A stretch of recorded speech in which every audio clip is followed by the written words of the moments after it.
এলো রমজান। আসসালামু আলাইকুম ওয়া রাহমাতুল্লাহি ওয়া বারাকাতুহু। আলহামদুলিল্লাহ ওয়াসসালাতু ওয়াসসালামু আলা রাসূলিল্লাহ ওয়া আলা আলিহি ওয়া আসহাবিহি ওয়া মান ওয়ালা ওয়া বা'দ।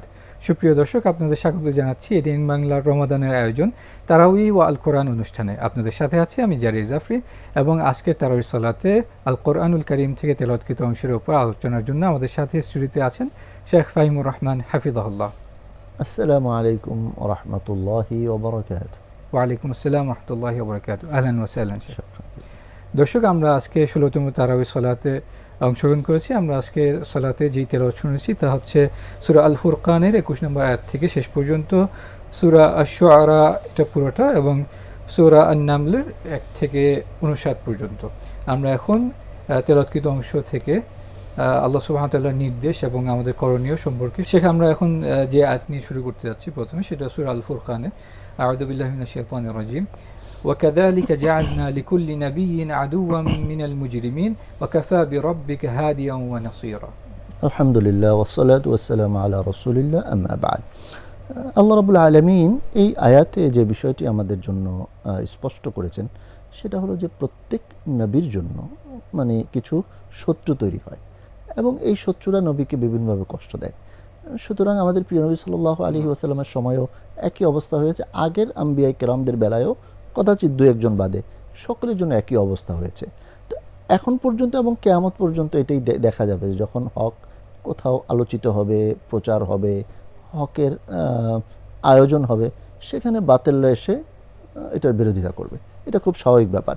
এই জন্য আল্লাহ রাব্বুল আলামিন বলেছেন যে প্রত্যেক নবীর জন্যই আমি যারা অপরাধী, যারা পাপাচারী, তাদেরকে মানে নিয়োজিত রেখেছি, তারা এটার বিরোধিতা করবে। তবে এক্ষেত্রে আল্লাহ রাব্বুল আলামিন হিদায়াতকারী হিসাবে, সুপথ প্রদর্শনকারী হিসাবে এবং সাহায্যকারী হিসাবে যথেষ্ট। তার মানে যারা নেককার তারা যেন বিচলিত না হয়, বরং তারা যেন এটা মানে মেনে নেয় যে না, আমাদের আগে যারা আম্বিয়া কেরাম ছিলেন এবং আমাদের প্রিয় নবী সাল্লাল্লাহু আলাইহি ওয়াসাল্লাম ওনারাও আঘাতের শিকার হয়েছেন, প্রতিবাদের শিকার হয়েছেন। সুতরাং ওই সবর করে তারা যেন আল্লাহ তাআলাকেই হেদায়েতকারী এবং সাহায্যকারী হিসাবে মেনে নিয়ে হকের কথা চালিয়ে যেতে থাকে। এটাই হলো নির্দেশনা তাদের জন্য। জাযাকাল্লাহু খায়রা।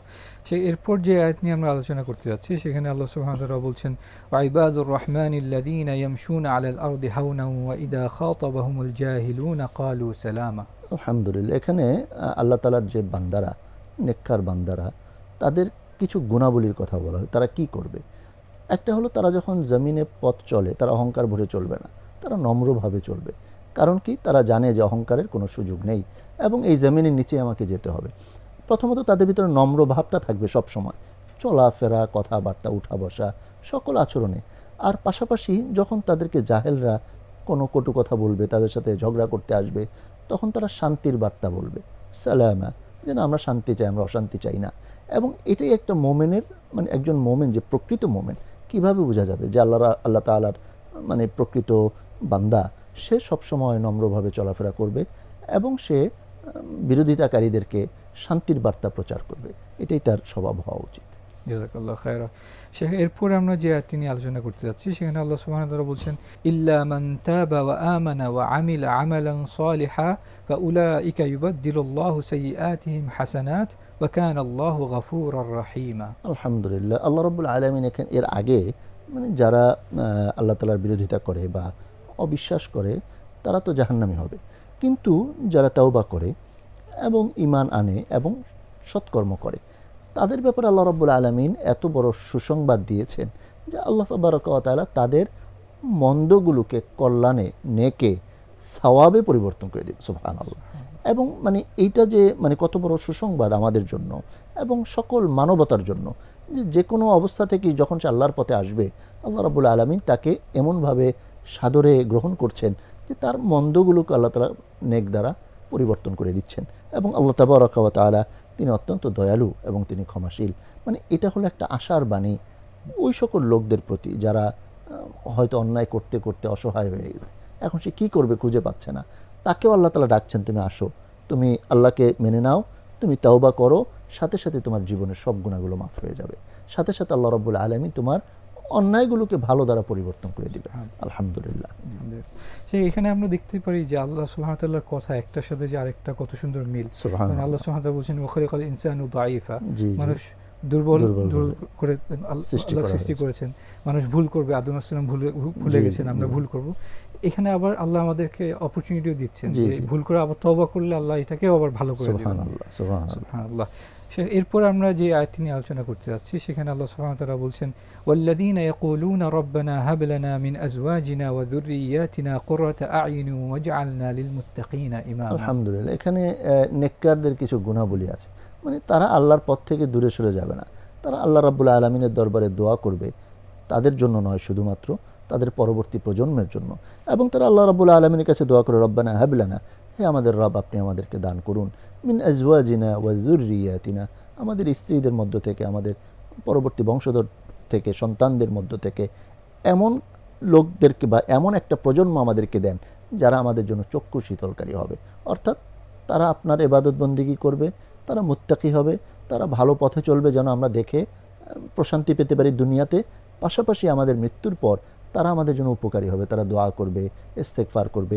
এই ধরনের প্রজন্ম বা সন্তান সন্ততি পরিবার আপনি আমাদেরকে দেন, এটা নেককারদের দোয়া হবে তাদের রবের কাছে। এবং অবশ্যই তারা এটাও দোয়া করবে যে ওয়াজআলনা লিল মুত্তাকিনা ইমামা, আমাদেরকে আপনি মুত্তাকিনদের জন্য, মুত্তাকিনদের নেতা বানিয়ে দেন, মানে আমাদেরকে মুত্তাকি বানিয়ে দেন, সবাইকে মুত্তাকি বানিয়ে দেন। আপনার ভয় যেন আমাদের এবং আমাদের পরবর্তী প্রজন্মের ভিতরে থাকে, আমাদের পরিবারের ভিতরে থাকে, আপনি আমাদেরকে সেই অবস্থাটা দান করুন। এই দোয়া নেককারদের দোয়া। সুতরাং আমাদের উচিত এই দোয়া আল্লাহ রাব্বুল আলামিনের দরবারে করা, যেন আল্লাহ তাআলা আমাদেরকে নেক পরিবার দান করেন এবং আমাদেরকে মুত্তাকি হিসাবে কবুল করেন। আমিন।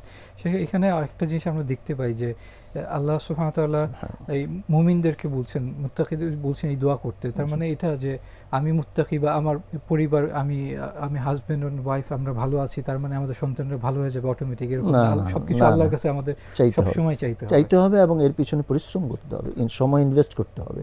এর পিছনে কিন্তু অনেক মানে পরিশ্রম আছে। সন্তান হুট করেই কিন্তু মুত্তাকি হয়ে যাবে না, তাদের পিছনে সময় দিতে হবে এবং আল্লাহর কাছে বেশি বেশি দোয়া করতে হবে, কারণ আল্লাহ তাআলা কলবের মালিক, হৃদয়ের মালিক। তিনি যদি পরিবর্তন না করেন তাহলে কিন্তু খুব বিপদ আছে। জি, আল্লাহ সুবহানাহু ওয়া তাআলা আমাদেরকে কবুল করুন। আমিন। এরপরে আমরা সূরা শুআরাতে যাচ্ছি, সেখানে আল্লাহ সুবহানাহু ওয়া তাআলা বলছেন আউফুল কাইলা ওয়া লা তাকুনু মিনাল মুখসিরিন ওয়া জিনু বিল কিসতাসিল মুস্তাকিম। আলহামদুলিল্লাহ। এটা আমাদের মানব মানে সমাজে গুরুত্বপূর্ণ একটা বিষয় হলো লেনদেন, ক্রয় বিক্রয়, ব্যবসা বাণিজ্য। এক্ষেত্রে একদল মানুষ থাকে যারা অন্যকে ঠকানোর একটা প্রবণতা পায়, তারা বা সুযোগ খুঁজে থাকে। আল্লাহ রাব্বুল আলামিন এটা নিষেধ করছেন এবং তিনি বলতেছেন তোমরা মাপে সঠিক মাপ দাও, এবং যারা মানে ওজনে কম দেয় তোমরা তাদের মাঝে অন্তর্ভুক্ত হও না, কারণ তারা আল্লাহ তাআলার মানে ক্রোধের ভাগীদার হবে। আর পাশাপাশি তোমরা যে ওজনটা করবে সেটা তোমরা একটা যথাযথ দাঁড়িপাল্লায় বা পরিমাপকে তোমরা মাপ করে দাও। মানে এখানে মানুষের পারস্পরিক লেনদেনের ক্ষেত্রে তারা যেন স্বচ্ছতা বজায় রাখে, তারা যেন সঠিক আচরণটা করে। আল্লাহ তাআলা এই বিষয়টা শিক্ষা দিলেন, কারণ কেউ যদি অন্যায় করে এটার জন্য কিন্তু আখিরাতে তাকে আবার মানে পাকড়াও হবে, সে ধরা খাবে, সে প্রশ্নের সম্মুখীন হবে। ওই হকদাররা এসে হাজির হবে যে আল্লাহ সে আমাকে ওজনে কম দিয়েছে, তখন তো আমার নেক তাকে দিতে দিতে আমি শেষ হয়ে যাবো ইনশাআল্লাহ। জাযাকাল্লাহু খায়রা। শেখ, এরপর আমরা যেই আয়াতটি নিয়ে আলোচনা করতে যাচ্ছি সেখানে আল্লাহ সুবহানাহু ওয়া তাআলা বলছেন ওয়া আনজির আশীরাতাকাল আকরাবিন। আলহামদুলিল্লাহ। এটা একটা গুরুত্বপূর্ণ একটা আয়াত যে আপনি আপনার একদম নিকট আত্মীয়দেরকে মানে সতর্ক করুন।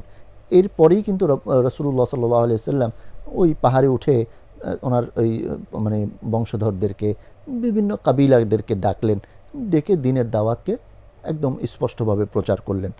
এটা শুধুমাত্র যে ওনার মানে কাওমের জন্যই ছিল বিষয়টি এরকম না, কিন্তু তৎকালীন সময় যেখানে গোপনে দাওয়াত চলতেছিল তখন প্রকাশ্যে দাওয়াত আসার বিষয়টি যখন চলে আসে তখনই আল্লাহ রাব্বুল আলামিন এই আয়াতটি নাজিল করেছে। জাযাকাল্লাহু খায়রা। এরপর আমরা যে আয়াতটি নিয়ে আলোচনা করতে যাচ্ছি সেটা সূরা আন-নামলে।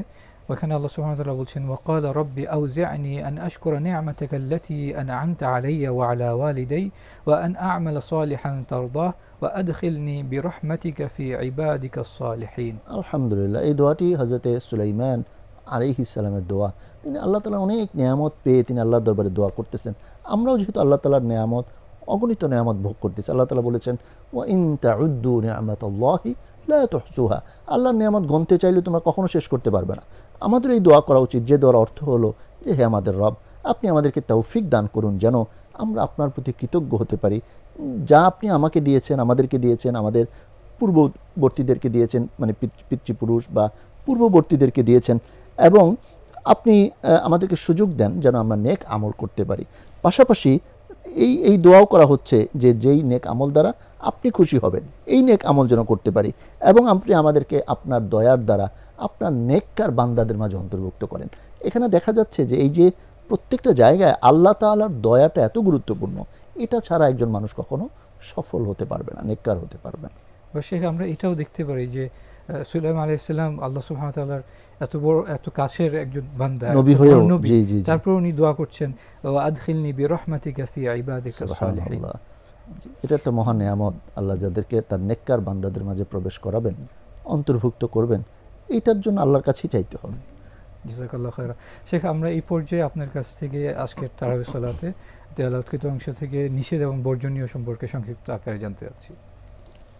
অনেক ধন্যবাদ আপনাকে। আলহামদুলিল্লাহ, আজকে আমরা তারাবির সালাতে যে আয়াত, মানে যেই অংশটা তিলাওয়াত শুনেছি, সেখানে আল্লাহ রাব্বুল আলামিন যে নিষেধগুলো করেছেন তার ভিতরে একটি হলো কোরআনকে পরিত্যাজ্য মনে করা যাবে না, প্রবৃত্তিকে ইলাহ রূপে গ্রহণ করা যাবে না, কাফিরদের আনুগত্য করা যাবে না, দ্বীনের কাজের জন্য কোনো প্রতিদান গ্রহণ করা যাবে না, ব্যয় করার সময় অপব্যয় করা যাবে না, আবার কার্পণ্য করা যাবে না, বরং মধ্যম পন্থা অবলম্বন করতে হবে। আল্লাহ তাআলার সাথে অন্য কোনো ইলাহকে ডাকা যাবে না, সুনির্দিষ্ট অভিযোগ ছাড়া কাউকে হত্যা করা যাবে না, ব্যভিচারে লিপ্ত হওয়া যাবে না, মুমিনগণ মিথ্যা সাক্ষী দিবে না, সীমালঙ্ঘনকারীদের আদেশকে মান্য করা যাবে না, পৃথিবীতে বিপর্যয় সৃষ্টি করা যাবে না, মানুষকে তাদের প্রাপ্য বস্তুর কম দেয়া যাবে না, ভ্রান্ত কবিদের অনুসরণ করে বিভ্রান্ত হওয়া যাবে না, লূত আলাইহিস সালামের জাতির ন্যায় অশ্লীল কাজ তথা সমকামিতায় লিপ্ত হওয়া যাবে না। এই বিষয়গুলো আজকে আমাদের নিষেধ ছিল।